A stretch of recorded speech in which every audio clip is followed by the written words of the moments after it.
Buenas tardes. Nosotros les vamos a exponer sobre neuralgias craneofaciales y parálisis facial. Mi grupo está conformado por Daniela Alexander Ríos Patiño, Manuela Arango Munera y quien les habla, María Alejandra Rincón Mariño.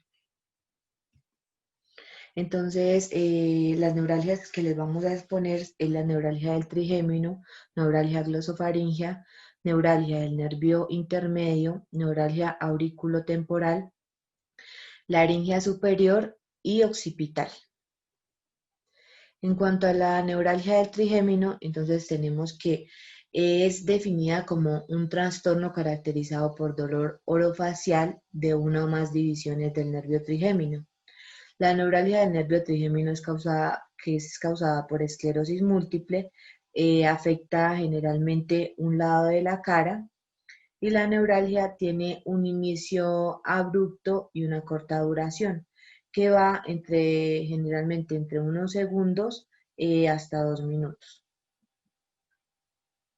Entonces tenemos la anatomía del trigémino, como su nombre lo dice, trigémino, 3 ramas. Tenemos acá, como podemos observar en la imagen, la rama B1, que es la oftálmica, la rama B2, que es la maxilar, y la rama B3, que es la mandibular. Este nervio principalmente se encarga de la inervación sensitiva de la cara, pero también tiene aparte una rama motora responsable del control de los músculos de la masticación. Lo que hace es que transmite información de sensibilidad y dolor de los senos paranasales, del interior de la nariz, de la boca, de la dura madre supratentorial. Hay unas fibras nerviosas que reciben información sensitiva, bien sea de tacto, dolor o temperatura. Estas fibras viajan por cada una de las ramas del trigémino, convergen en el ganglio trigeminal y luego en la fosa del hueso temporal se encuentran los cuerpos neuronales. Allí continúan su recorrido hacia la región ventrolateral del puente y hacen sinapsis con los diferentes núcleos del nervio trigémino. Bueno, en cuanto a la epidemiología, entonces tenemos que es una de las causas más comunes de dolor facial. Su incidencia está estimada entre 4.3 por cada 100.000 habitantes, pero se dice que este número es muy variable, pues a medida que el ser humano va envejeciendo, la enfermedad se va haciendo como más frecuente. Es el caso de que llega a aumentar la incidencia de 25 por cada 100.000 habitantes en mayores de 80 años. Es más común en mujeres, teniendo como una relación mujer-hombre de 3:1. Y tenemos la edad media de presentación, que van a ser 52 años. Generalmente se da por encima de los 40 años. Y un factor de riesgo es la hipertensión. En cuanto a la etiología, entonces tenemos que principalmente en 1934, Dandy propuso que el 30% de las neuralgias del trigémino se ocasionaban principalmente por compresión de este mismo nervio. Pero luego, hoy en día ya se conoce que puede ser por compresión u otros cambios morfológicos del nervio trigeminal, por un vaso sanguíneo conocido, ese vaso sanguíneo que puede ser usualmente la arteria en la cisterna cerebelopontina. Entonces, esto se conoce como un conflicto neurovascular por compresión. Y lo que genera este conflicto neurovascular por compresión son cambios morfológicos del nervio, como son la distensión, dislocación, distorsión, indentación, aplanamiento y atrofia, hasta en el 50% de los casos. También se dice que esta neuralgia del trigémino puede ser secundaria a implantes dentales o a uso de piercing lingual. En cuanto a la fisiopatología, entonces tenemos que la causa de la mayoría de las neuralgias de trigémino es la compresión de la raíz del nervio. causada ya sea por una asa vascular aberrante, arterial o venosa. Y la desmielinización de la región proximal de la raíz nerviosa, lo que hace que se generen como unos impulsos ectópicos.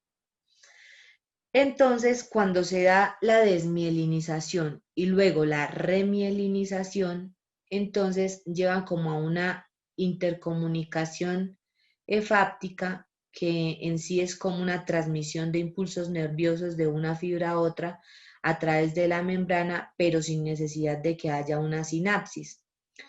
Entonces, bueno, también se decía que se conoce que la pulsatividad de algunas malformaciones contribuyen a generación espontánea de impulsos nerviosos. Entonces, los pacientes que son sometidos a cirugías para descompresión del nervio, se cree que la separación de los axones desmielinizados del foco de distorsión reducen la generación espontánea de impulsos nerviosos. Bueno, en cuanto a la clínica, entonces tenemos que va a haber un dolor en el territorio facial. Este dolor va a ser tipo punzante o parecido a un choque eléctrico. Generalmente va a tener una duración desde una fracción de segundo hasta 2 minutos y va a tener unos episodios recurrentes, generalmente en el día se pueden presentar desde 1 hasta 50 ataques diarios. A veces se presenta un dolor continuo que va a ser como tipo quemazón y entonces las ramas más afectadas van a ser la B2 y la B3. Esto también se da desencadenado por estímulos sensitivos inocuos en el lado afectado de la cara, como son hablar, masticar, cepillarse los dientes o el simple hecho de recibir viento frío sobre el rostro. Tenemos unas banderas rojas que son en los pacientes menores de 40 años, presencia de cambios sensitivos, hipoacusia, neuritis óptica o mielopatía, afectación solo de la rama oftálmica, compromiso bilateral, dolor refractario y que el paciente tenga antecedente familiar de esclerosis múltiple. En cuanto a la clasificación, entonces tenemos que va a estar clasificada en 3, en clásica, secundaria e idiopática. La clásica es la compresión vascular de la raíz del nervio trigeminal. Entonces, esta debe ser reconocida en la resonancia magnética. Y el sitio que se ve más afectado es la compresión en la entrada de la raíz del nervio. En algunos pacientes se genera como un dolor continuo atípico previo al inicio de la neuralgia trigeminal y esto se conoce como una neuralgia pretrigeminal. En el caso de la secundaria tiene que ser explicada por una enfermedad subyacente que puede ser tumores, aneurisma cerebral, arteria basilar megadocólica, esclerosis múltiple, malformaciones arteriovenosas o deformidades que existan en la base del cráneo. Para pensar que es una secundaria, tenemos como unos factores que nos hacen sospechar, como son el dolor bilateral y la alteración sensitiva del nervio trigémino. Y en el caso de la idiopática, esta va a ocurrir sin causa aparente y lo que pasa es que va a carecer de alteraciones en cuanto a la resonancia magnética y en las pruebas neurofisiológicas realizadas. En cuanto a la inervación, tenemos que acá el territorio inervado el que está como amarillo es inervado por la rama oftálmica. El territorio que está pintado con color verde es inervado por la rama maxilar. El que está pintado con color naranja es inervado por la rama mandibular. el que está pintado con color blanco es inervado por las ramas cervicales y el territorio inervado por el nervio glosofaríngeo que va a estar de color gris. Tenemos entonces el diagnóstico, que el diagnóstico generalmente va a ser clínico, pero si existen algunas características clínicas que sugieran que el paciente puede tener alguna causa secundaria como dolor bilateral o como alteración sensitiva, entonces lo que se debe hacer es como buscar las lesiones secundarias como tumores o placas desmielinizantes, y esto se hace a través de la resonancia magnética, que es la neuroimagen de elección en estos casos. Se pide con gadolinio y con fase de angiografía. En el caso del tratamiento, entonces vamos a tener que los medicamentos de elección van a ser los bloqueadores de canales de sodio. Lo que hacen es que disminuyen el dolor. Los más usados son la carbamazepina y la oxcarbazepina. Entonces, la dosis inicial de la carbamazepina van a ser de 100 a 200 miligramos 2 veces al día, incrementada gradualmente en aumento de 200 miligramos al día, o una dosis de mantenimiento de 600 a 800 miligramos día en 2 dosis día si es cápsula o tableta, pero si se trata de suspensión oral se debe dividir en 4 dosis. La dosis máxima total va a ser de 1200 miligramos en el día. Tenemos también otro tratamiento que si este tratamiento definitivamente no nos funciona, entonces ya como segunda línea vamos a tener el tratamiento quirúrgico, que incluye procedimientos de lesión química, mecánica o térmica del ganglio trigeminal. Otra opción es la radiocirugía estereotáctica con Gamma Knife, cuyo blanco va a ser la raíz del nervio trigémino. Bueno, tenemos la neuralgia glosofaringea. Este también es un trastorno caracterizado por un dolor punzante, transitorio y grave en la región de inervación del nervio glosofaríngeo. Algunas de las partes que van a estar afectadas van a ser la base de la lengua, oído, fosa amigdalina o en el ángulo de la mandíbula. Entonces, en cuanto a la clínica, tenemos que van a haber aparición de ataques en clúster, de dolor agudo y punzante en el oído, en la parte posterior de la lengua, en la fosa amigdalina, ángulo de la mandíbula o en el canal auditivo externo. Este también va a ser desencadenado por estímulos como tragar, hablar, toser o bostezar. Hasta el 10% de los ataques de dolor pueden acompañarse de algunos síntomas vagales como bradicardia, síncope e incluso hay algunos reportes de paro cardíaco, lo que es conocido como neuralgia vagoglosofaringea.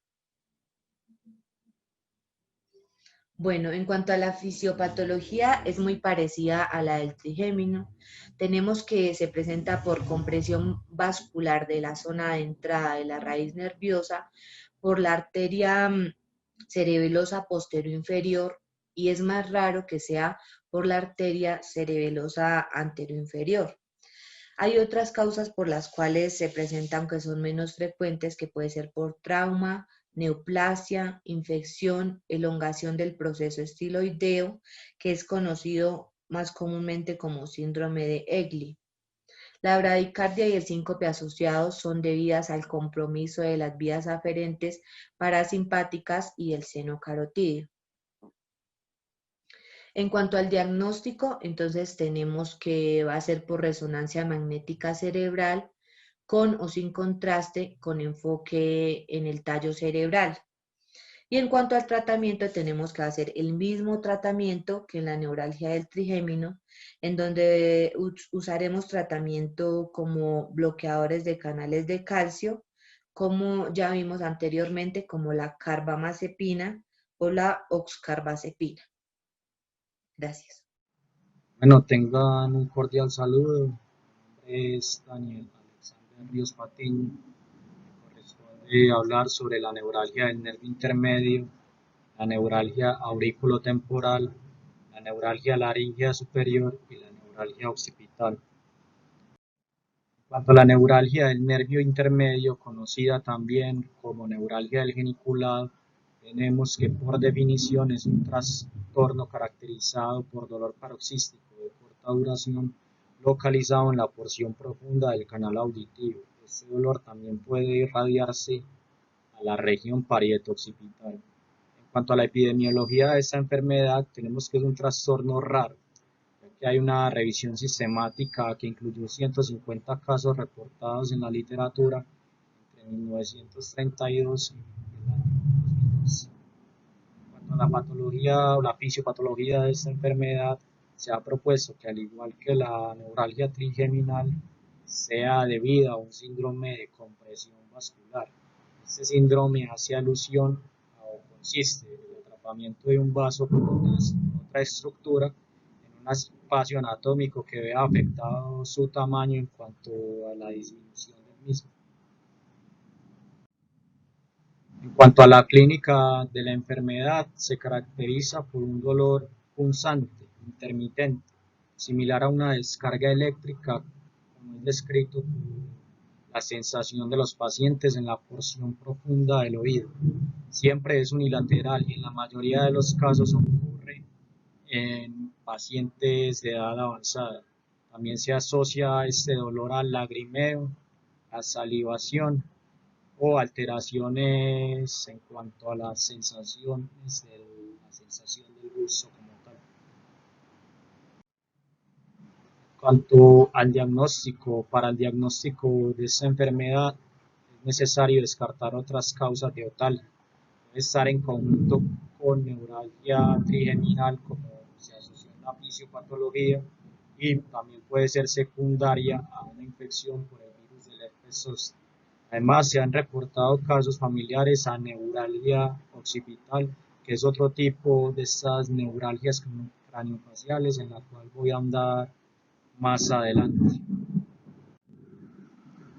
En este cuadro resumen podemos observar las características previamente descritas. Por ejemplo, el tipo de neuralgia se abarca acá en la primera columna. Luego explica la localización del dolor, que en el caso de esta enfermedad va a ser profundo. En cuanto al canal auditivo se refiere, puede irradiarse a la región parietal. Este dolor va a ser paroxístico. Se han propuesto las etiologías descritas que son causantes de este dolor y el tratamiento es igual a la neuralgia trigeminal. Este tratamiento consta de carbamazepina, oscarbazepina, gabapentina, pregabalina, lamotrigina, neuroablación y descompresión microvascular, ya que se ha propuesto que pueda deberse a un síndrome de compresión vascular como se detalló previamente. En cuanto a la neuralgia auriculotemporal, tenemos que por definición es un trastorno caracterizado por dolor en la sien, o mejor conocida como terio. El terio hace referencia a la unión de las suturas en los huesos frontal, parietal, esfenoidal y parte del temporal, y es un punto o forma de importancia craniométrica en neurocirugía. Es decir, que a través de estos puntos se pueden o corresponden a zonas anatómicas de importancia en la práctica de la neurocirugía.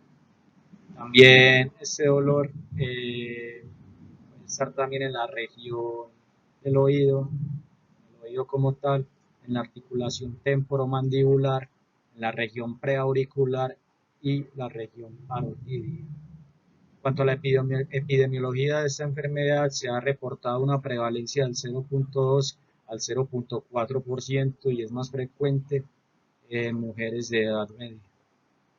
Acá pues en la imagen pueden ver delimitadas las regiones características donde se puede ubicar este tipo de dolor. En cuanto a la fisiopatología de la enfermedad, el atrapamiento del nervio puede ocurrir en su recorrido a través del músculo pterigoideo lateral por o debido a compresión generada por inflamación o miositis cuando pasa el techo de la fosa infratemporal, quistes sinoviales, malformaciones o aneurismas de la arteria meningia media, y también se puede deber a fracturas del cóndilo mandibular. En cuanto a la clínica de la enfermedad, se caracteriza por un dolor punzante o pulsátil, de intensidad moderada a grave. La mayoría de las veces es unilateral. Puede ser desencadenado en puntos específicos en el área preauricular o temporal, y también puede estar este tipo de dolor asociado a parestesias. Y los episodios oscilan entre varios segundos a 30 minutos. En cuanto al diagnóstico de esta enfermedad, se debe descartar primero una disfunción de la articulación temporomandibular, ya que por lo común esta entidad, así como el compromiso de otros tipos de músculos masticatorios, son causas de que se presente este tipo de dolor. La sensibilidad de la articulación previamente descrita, la articulación temporomandibular, la del nervio auriculotemporal. Por tanto, el bloqueo anestésico del nervio mencionado, nervio auriculotemporal, no es un procedimiento diagnóstico discriminatorio, ya que para hacer el diagnóstico el dolor debe estar presente y se debe descartar los compromisos previamente descritos. También para el diagnóstico, para evaluar el compromiso de la articulación temporomandibular, se necesita una tomografía axial computarizada o una resonancia magnética de esta articulación.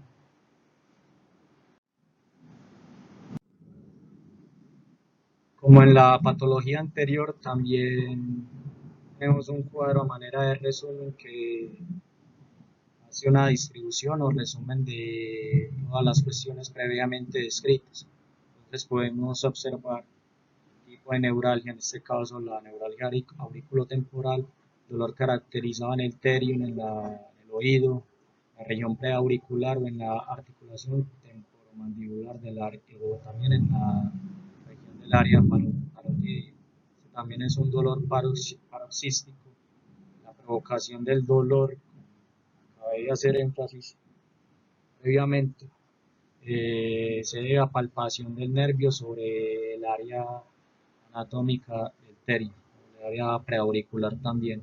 Y en cuanto al tratamiento, tenemos que se debe realizar el bloqueo nervioso y estos medicamentos que están abreviados y pues significarían, o las siglas significarían, harían alusión a la gabapentina, a la pregabalina, a la carbamazepina y a la oscarbazepina.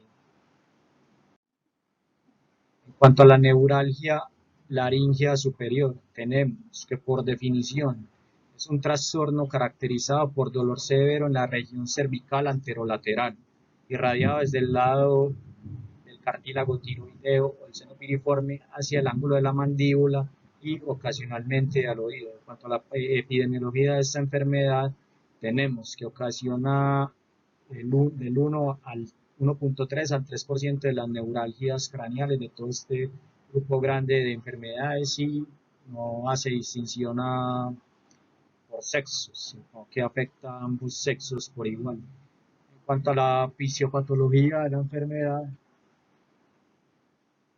puede presentarse secundaria a un trauma o cirugía previa, a inflamación del divertículo laríngeo y desviación del hueso hioides.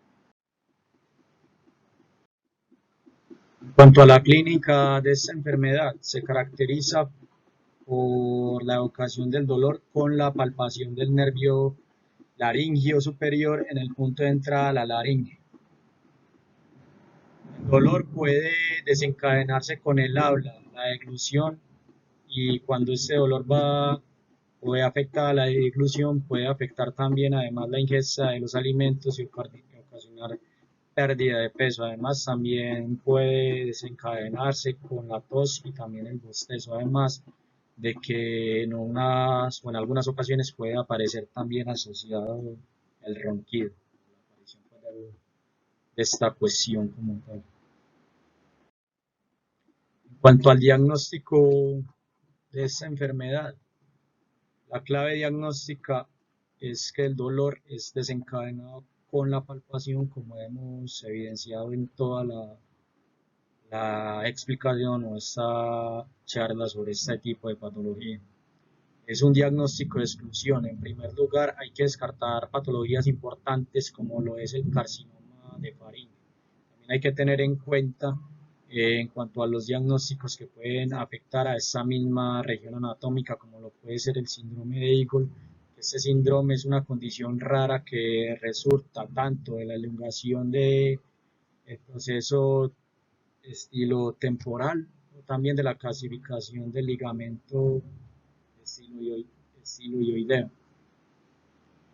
También puede ser se puede tener en cuenta que hay que descartar otros diagnósticos que afectan a esta región cervical, como lo puede, donde está ubicada pues todo, la inervación del nervio laringio superior, que es la carotidinia o carotiditis, que es una entidad poco frecuente que se presenta con dolor cervical unilateral y es un infrasospechado. También hay que descartar otro tipo de neuralgias craniofaciales como es la neuralgia glosofaringe. En cuanto al tratamiento, de nuevo, un cuadro resumen para que evidencien las características de este tipo de neuralgias. Tenemos que la neuralgia laringea superior se localiza en el cuello anterior lateral, puede tener una irradiación hacia el ángulo de la mandíbula, también es un dolor paroxístico, el dolor se desencadena con la palpación en la zona anatómica mencionada, con el habla, con la deglución, con la tos, el bostezo y también con todo este tipo de palpaciones sobre esta área anatómica afectada. Cuanto al tratamiento de la enfermedad, por las siglas de estos medicamentos tenemos la carbamazepina, la oscarbazepina, antidepresivos tricíclicos, gabapentina, pregabalina también como procedimientos diagnósticos que ayudan al tratamiento. Vemos que podemos hacer bloqueo nervioso del nervio laringio superior, también neuroablación de las raíces del noveno y décimo par. Como se mencionó previamente en la primera neuralgia descrita, vamos a ahondar sobre la neuralgia occipital que tiene que descartarse en el contexto de la enfermedad previamente mencionada. Y esta neuralgia occipital, por definición, va a ser un trastorno caracterizado por dolor dentro del territorio de uno o más de los territorios de los nervios occipitales mayores, menores o que estén involucrados ambos a nivel cervical, posterior superior y en la parte posterior de la cabeza, como pueden ver delimitado acá la región occipital en la imagen que puede observar acá ahorita. También este dolor puede extenderse hacia el vértex o vértice en el cuero del cráneo, en el cuero cabelludo o piel cabelluda. También en cuanto a la epidemiología de la enfermedad, tiene una incidencia de 3.2 por 100.000 personas año y tenemos que tiene un ligero predominio en las mujeres. En cuanto a la fisiopatología, esta es ocasionada por la irritación o la compresión de nervios occipitales por atrapamiento muscular, anomalías o anomalías vasculares o inflamación vascular, tumores primarios o metastásicos, mielitis, esclerosis múltiple, enfermedad cervical degenerativa, secundario, una biopsia, esta secundaria una biopsia del cuero cabelludo y a lesión por latigazo cervical. Esta es una lesión que es provocada en la mayoría de ocasiones por accidentes en la cual se provoca este tipo de lesión por una hiperflexión o hiperextensión del cuello, muy característico del tipo de accidente de los pasajeros en la parte delantera o primeros dos puestos de algún automóvil. Y las anteriores etiologías también hacen referencia o correlacionándolo siendo análogo a lo que expliqué previamente sobre la primera neuralgia, la neuralgia del nervio intermedio, que todo esto ocasiona una disminución en toda una zona anatómica determinada y va a causar la compresión del nervio. Y también, como podemos observar, la mayoría son estructuras vasculares o también la inflamación como tal de procesos neoplásicos u otras enfermedades degenerativas. En cuanto a la clínica de la enfermedad, se caracteriza también por un dolor paroxístico, punzante, acompañándose de un dolor profundo durante estos paroxismos. Puede desencadenarse también, como la anterior patología, con la palpación del nervio occipital. En cuanto al tratamiento de esta enfermedad, tenemos un cuadro resumen, como en todas las patologías previamente mencionadas, que se puede evidenciar el tipo de neuralgia, la cual es la neuralgia occipital. La localización del dolor va a ser cervical posterior, occipital hasta el vértex de la piel cabelluda. Ese dolor va a ser más paroxístico, va a ser más profundo, o es de tipo paroxístico. La provocación del dolor se da por las etiologías previamente descritas o también sobre la palpación del nervio en el cuello o en las zonas anatómicas localizadas. En cuanto al tratamiento de esta enfermedad, se puede tratar con analgesia o bloqueo nervioso. Pues la analgesia también se puede dar con un bloqueo nervioso mediante anestesia local. También se puede hacer neuroablación o también neuroestimulación. Bueno, agradezco mucho por su tiempo. Muchas gracias. Buenas tardes, mi nombre es Manuel Arango Monera y vamos a continuar hablando acerca de parálisis facial. Es muy importante comenzar explicando que parálisis de Bell es el término más comúnmente utilizado para referirnos a parálisis facial periférica de causa desconocida. Aún así, el término parálisis de Bell y parálisis facial idiopática, actualmente no se consideran sinónimos, ya que la parálisis facial periférica es un síndrome clínico de muchas causas, donde el virus del herpes simple es la causa más común asociada con parálisis de Bell en la mayoría de los casos. Y cuando hablamos de parálisis facial, la dividimos en dos tipos, ¿cierto? Que sería parálisis facial central y parálisis facial periférica. Lo más importante acá es diferenciar cuando estamos frente a una y cuando estamos frente a la otra. ¿Cómo hacemos esto? Mediante el examen neurológico y mediante la historia clínica. Vamos a comenzar hablando de la historia de la parálisis facial. Para ello entonces mencionamos a Sir Charles Bell, el cual nació en Edimburgo, Escocia, en 1774. Se relaciona con parálisis facial no porque haya sido el primero en descubrir esta entidad, sino por la descripción anatómica del nervio facial y su asociación con la parálisis facial periférica y idiopática, porque incluso mucho antes de él hubo otros médicos que ya habían hablado o descubierto la parálisis facial. E incluso los trastornos del nervio facial se hablan desde la época de Hipócrates. El primer médico fue Abu Bakr Muhammad, el cual dedicó un capítulo de su libro a las alteraciones del nervio facial, espasmos y parálisis. Entonces, básicamente, a Bell se le atribuye el haber descubierto que la parálisis facial periférica se debe a un daño en el nervio facial. En ese entonces era conocido como nervio respiratorio y se hizo muchos estudios con primates, llegando a la conclusión de que el nervio facial también era el encargado de controlar la función motora o los músculos de la cara. Bell era un gran anatomista, era un gran artista que inclusive ilustraba muchas de sus disecciones, y antes de descubrir la inervación de la cara por el nervio facial, Bell demostró que la raíz espinal ventral tenía funciones motoras.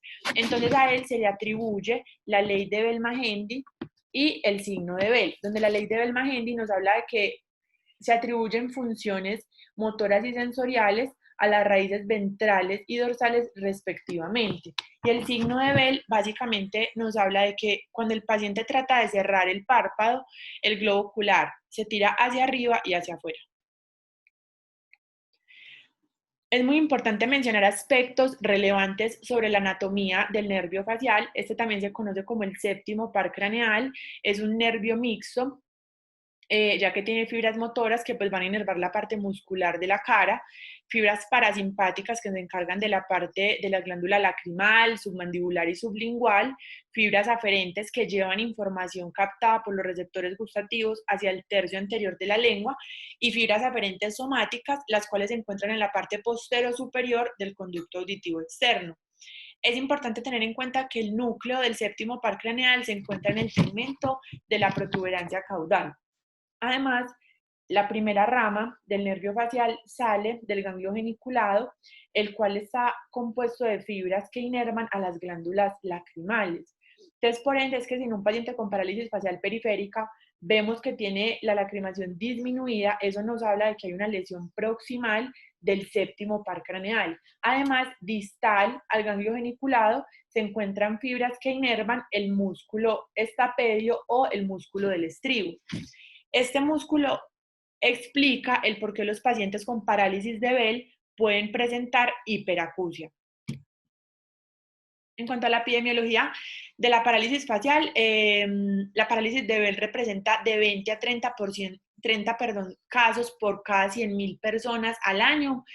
Ambos sexos se ven afectados de igual forma, no es que afecte más a las mujeres que a los hombres, ¿no? La edad de inicio es a los 40 años, claro que puede iniciar a cualquier edad, y se ha visto menor incidencia en menos de 10 años y mayor incidencia en mayores de 70 años. Afecta las dos hemicaras con igual frecuencia, tanto el lado derecho como el izquierdo. La recuperación de los pacientes en la mayoría de casos es exitosa. Claro que un pequeño porcentaje puede tener debilidad facial desfigurativa permanente. En cuanto a la parálisis facial, hay unos factores de mal pronóstico, los cuales son edad avanzada, hipertensión arterial, dolor que no provenga del oído, pérdida del gusto y debilidad facial completa. Es importante tener esos factores de mal pronóstico en cuenta para saber qué va a suceder con los pacientes. Además, hay unos factores asociados con la parálisis facial, que está entonces diabetes mellitus, que se presenta en un 5 a un 10% de los casos, hipertensión arterial, infecciones, por ejemplo, VIH, enfermedad de Lyme, síndrome de Rein-Sandhunt, que es el que vemos acá en la imagen de la derecha, el cual se caracteriza por una parálisis facial con zóster óptico y se da por el virus de la varicela zóster. Y en caso de que se nos presente un paciente con parálisis facial recurrente o bilateral, eso nos hace pensar de otros posibles diagnósticos. ¿Como cuáles? Como miastenia gravis, como lesiones en la base del cerebro. Por ejemplo, con la bilateralidad es muy importante siempre sospechar de síndrome de Guillain-Barré. La patogénesis de la parálisis facial. Actualmente, la activación del virus del herpes zóster ha tenido una amplia acogida como la principal causa de parálisis de Bell, aunque realmente los estudios no son totalmente concluyentes. Incluso se ha hecho como muchas pruebas, ensayos, porque eso de que el virus del herpes simple sea la causa ha sido un tema de controversia durante muchos años. Entonces se dice que la prueba de ADN de reacción de cadena de polimerasa respalda la noción de propagación axonal y la multiplicación del virus neurotrópico que desencadena o genera entonces la inflamación, la desmielinización y la parálisis. En cuanto al herpes zóster, decimos que es la segunda causa infecciosa más frecuente de la parálisis de Bell. Claro que hay otras causas infecciosas de la parálisis facial periférica, como lo podría ser el citomegalovirus, influenza B, paperas, adenovirus, entre otros. La histopatología del nervio facial corresponde entonces a una histopatología inflamatoria y posiblemente infecciosa. Además, se ha visto que es muy similar o su apariencia es muy similar a la de una infección por herpes zóster, lo que obviamente apoya muchísimo más la hipótesis de que sea algo infeccioso. El nervio facial entonces vamos a encontrar que va a tener un perineuro engrosado, edematoso, con infiltrado difuso de células pequeñas, redondas e inflamatorio. ¿Qué es el perineuro? El perineuro es la capa más externa que recubre el nervio. Entonces, esto es lo que va a estar engrosado, inflamado, edematoso. Y además, las vainas de mielina sufren una degeneración. En algunos casos se ha visto que hay una predisposición genética, también se puede asociar con isquemia del nervio facial. La diabetes mellitus es un factor de riesgo para la microangiopatía, ya que como sabemos la diabetes mellitus genera una falla microcirculatoria, que eso me favorece a la aparición de parálisis de Bell. Y se ha visto que de 257 pacientes con parálisis de Bell, 190 de ellos refirieron que la primera o el primer episodio de debilidad facial ocurrió en la mañana, lo que nos hace pensar que el desarrollo real de la enfermedad, de la parálisis facial se dio durante el sueño. Entonces eso nos hace pensar que probablemente hay un mecanismo isquémico de base. En las embarazadas también se puede presentar la parálisis facial. Claro que en ellas es mucho más frecuente en el tercer trimestre o en la primera semana postgestación, ya que se asocia más como con la retención de líquidos que tienen ellas, que eso genera compresión del nervio o edema perineural. En cuanto a la evaluación clínica, es muy importante mencionar que en la parálisis de Bell, típicamente los pacientes se presentan entonces con una debilidad facial unilateral completa y que alcanza su pico máximo en menos de 72 horas. Los pacientes entonces comienzan a presentar que se filtra la saliva, la comida, la crema dental por la boca, cada vez es más difícil mantener abierto o cerrar el párpado, cada vez es más difícil hablar, y todo esto hace que ellos consulten preocupados a urgencias pensando que tienen un accidente cerebrovascular. Lo primero en cuanto a una parálisis facial es determinar entonces si es parálisis facial central o si es parálisis facial periférica. Para ello vamos a tener en cuenta entonces que la parálisis facial central se caracteriza por preservar el tercio superior de la cara, es decir, la frente de la cara contralateral, ya que solamente afecta a un hemisferio. Como lo vemos en la imagen, se respeta el tercio superior, mientras que en la parálisis facial periférica se compromete tanto el tercio superior como el tercio inferior. Además, las lesiones son diferentes, o sea, en la parálisis facial central la lesión es supranuclear. Todo esto conlleva a que la clínica sea muy diferente en ambas parálisis y nos ayuda a diferenciarlas.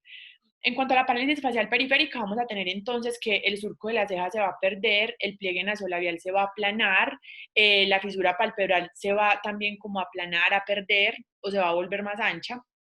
El lagrimeo, puede haber lagrimeo, hiperacusia en caso de que se estimule el músculo del estribo, como lo habíamos mencionado anteriormente. Los pacientes no van a poder inflar las mejillas, no van a poder silbar. Cuando hablan o se ríen, la comisura labial se va a desviar hacia el lado sano. Eso de silbar es muy importante porque me puede ayudar a determinar cuándo los pacientes están recuperando.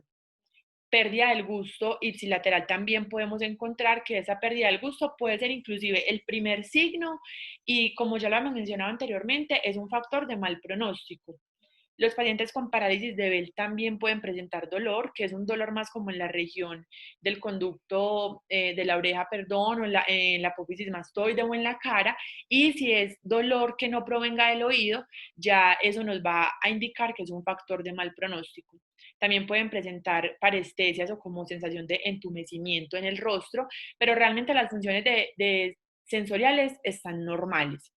Recordemos que hay una recurrencia en el 7% de los casos y esa recurrencia, siempre que veamos esto, vamos a pensar en otro posible diagnóstico, especialmente el síndrome de Melkerson-Rosenthal, el cual se caracteriza por una parálisis facial periférica recurrente, donde vamos a tener una lengua fisurada, edema en los labios o la cara.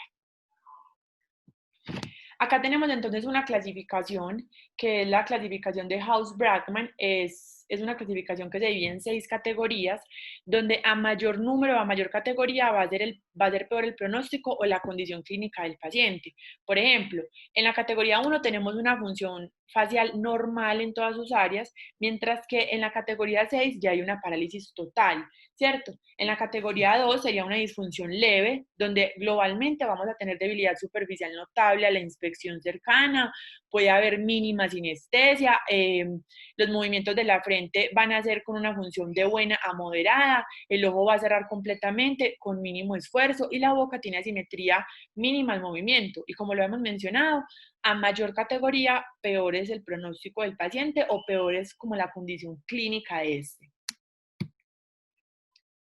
Teniendo en cuenta que la parálisis de Bell es una parálisis espontánea, aguda, unilateral, aislada, y siempre y cuando hayamos descartado otros posibles diagnósticos u otras posibles causas, no se necesitan ni exámenes de laboratorio ni imágenes.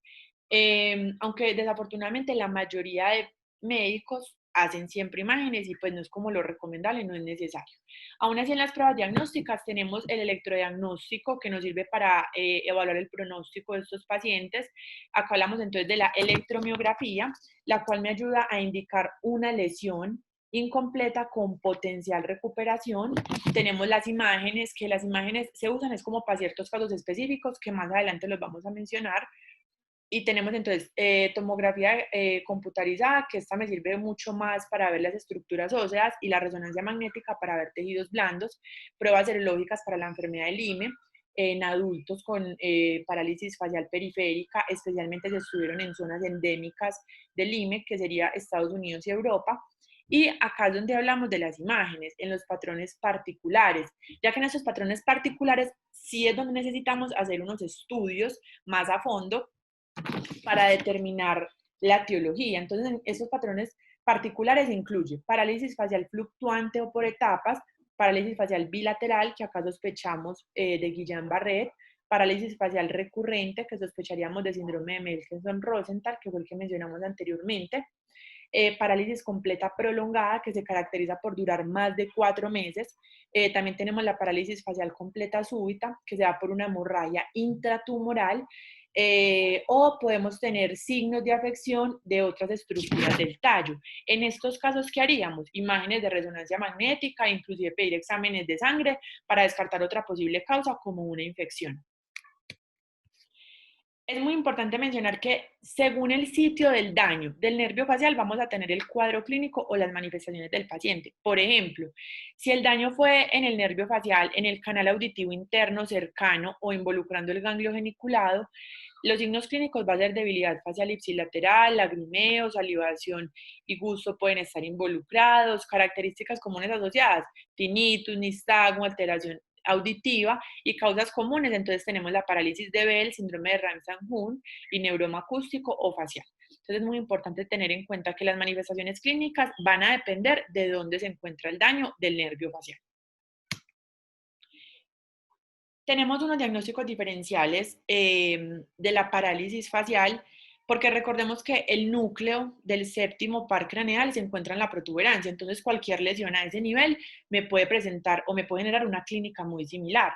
Entonces los diagnósticos diferenciales serían lesiones parenquematosas como accidente cerebrovascular, abscesos, encefalitis, también puede haber trastornos congénitos, trauma, neoplasia extraaxial, meningitis, puede haber también infecciones no meningias, inflamatorias o infiltrativas, otras como el síndrome de Michelson-Rosenthal y miopatía o trastorno de la unión neuromuscular. Entonces es muy importante tener en cuenta estos diagnósticos diferenciales a la hora de hacer el diagnóstico como tal. Hay que tener en cuenta que el 50% de las parálisis faciales periféricas se deben a parálisis de Bell. Y aunque pueda que la clínica se parezca mucho, no todas van a ser parálisis de Bell. Hablamos de parálisis de Bell en una parálisis facial periférica espontánea que se desarrolla en menos de 72 horas, que tiene el examen neurológico y sistémico normal, que se mejora con el tiempo, pues en cuestión de meses, y no hay banderas rojas que me hagan sospechar de otro diagnóstico. El 7% de los pacientes, como ya hemos mencionado, presentan recurrencia. En este caso, ¿qué debemos hacer? Eso como que nos prende una alarma para pensar en otro posible diagnóstico, entonces hacer un examen neurológico más detallado, neuroimágenes, hacer punción lumbar en caso de que sea necesario.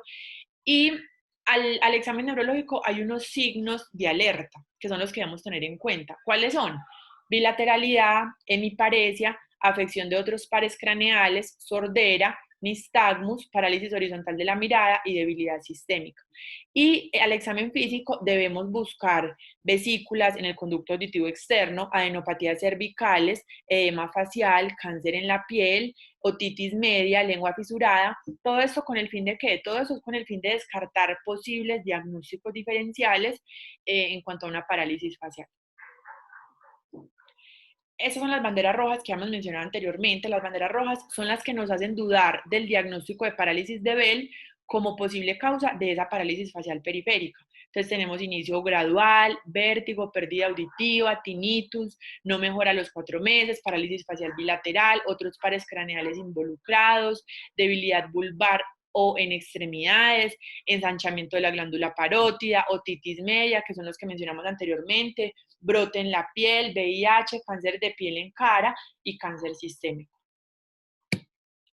El manejo de estos pacientes, como ya lo hemos mencionado anteriormente, la mayoría de ellos llegan preocupados a urgencias pensando que tienen un accidente cerebrovascular.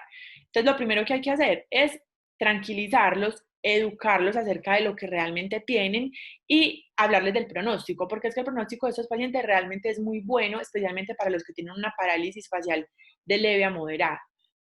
En caso de que el paciente tenga debilidad del cierre de los párpados, debemos obviamente ayudarle. ¿Con qué? Con gotas lubricantes oftálmicas en las horas de vigilia y ungüento lubricante en la noche. E inclusive se puede hacer oclusión ocular durante la noche para evitar lesión en la córnea por exposición.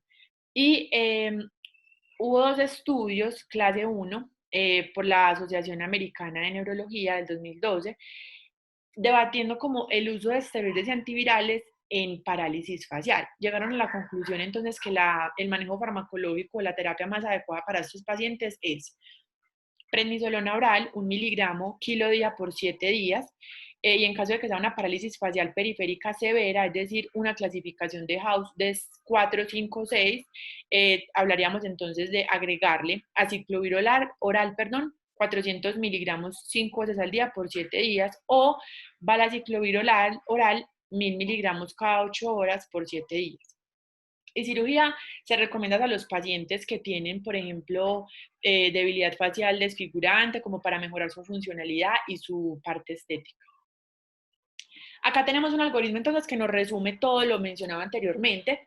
Entonces, en caso de que tengamos parálisis facial, la primera pregunta que nos hacemos es, ¿el paciente arruga la frente? Si lo hace, entonces ya sabemos que estamos frente a una parálisis facial central y evaluamos accidente cerebrovascular.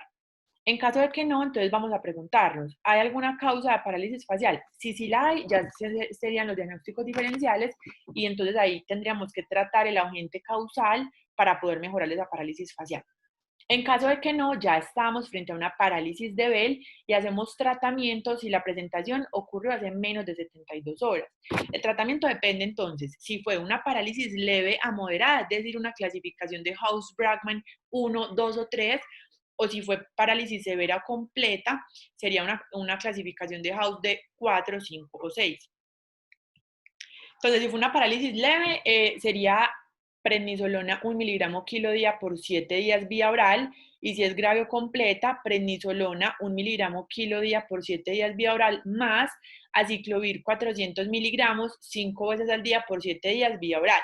Luego de esto, obviamente vamos a evaluar el seguimiento del paciente y lo ideal es que llegue a una recuperación completa, que incluso la mayoría de los pacientes, así estén sin tratamiento, del 70 al 80% tienen una recuperación completa. En caso de que no suceda así, que haya una recuperación incompleta, pasaríamos entonces a toxinas botulínicas para las sinquinesias, espasmo facial, hiperlacrimación y apariencia cosmética. Y si hay una progresión lenta de debilidad más allá de 3 semanas o no mejoría en 4 meses, pasaríamos a hacer neuroimágenes para descartar malignidad u otra posible causa.